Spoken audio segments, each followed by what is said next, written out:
At dawn, Mary Magdalene and the other Mary approach the burial site. The heavy stone blocking the entrance represents absolute earthly finality, a grave permanently sealed by the state. But a sudden, violent earthquake shatters the silence. The physical ground itself buckles under the weight of divine intervention. An angel of the Lord descends from heaven.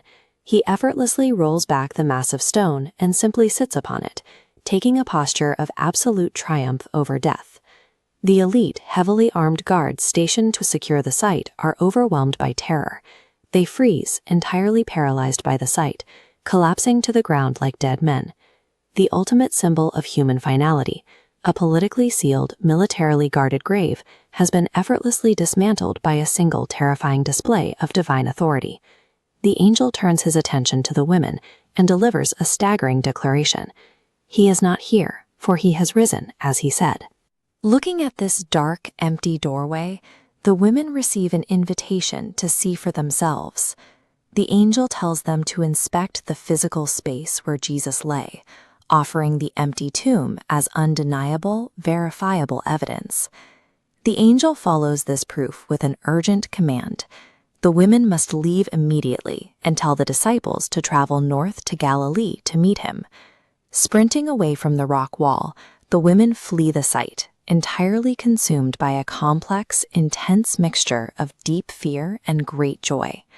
Then, directly on the road, Jesus suddenly appears to them. The women immediately drop down, taking hold of his feet in an act of profound worship. Jesus offers a calming reassurance, telling them, "Do not be afraid." He then gives explicit instructions to tell his brothers to journey to Galilee, where they will finally see him. The physical reality of the resurrection forces an immediate change in these believers. Paralyzing grief is replaced entirely by joyous worship and an urgent, purposeful mission. Meanwhile, the awakened guards rush back into the city.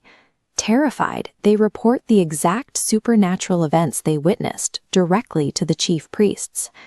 The religious elders immediately orchestrate a political cover-up. They gather the soldiers and hand over a large sum of silver as a bribe. The priests then manufacture a precise false narrative for the guards to spread. They instruct them to say that the disciples came by night and stole the body while they were sleeping. This piece of propaganda proved highly effective.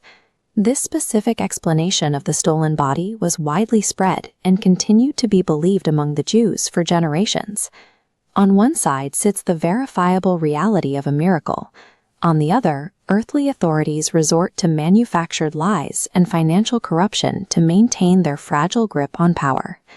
The 11 disciples follow their instructions. They travel north, arriving at a designated mountain looking out over the Sea of Galilee. Upon finally seeing the risen Jesus, their reaction is deeply human and unvarnished. They worship him, but the text crucially notes that some doubted. Jesus steps forward to make his ultimate claim. He officially declares that all authority in heaven and on earth is given entirely to him. This map illustrates how he breaks down his final command based on that new authority. He tells them to go and make disciples of all nations, to baptize them, and to teach them to observe everything he commanded. He then offers a final, grounding promise to seal the narrative. He tells them, "And behold, I am with you always, to the end of the age." A violently contested event at a single sealed tomb in Jerusalem ultimately dismantled the absolute limits of earthly power, establishing an unstoppable global mission and an eternal, universal authority.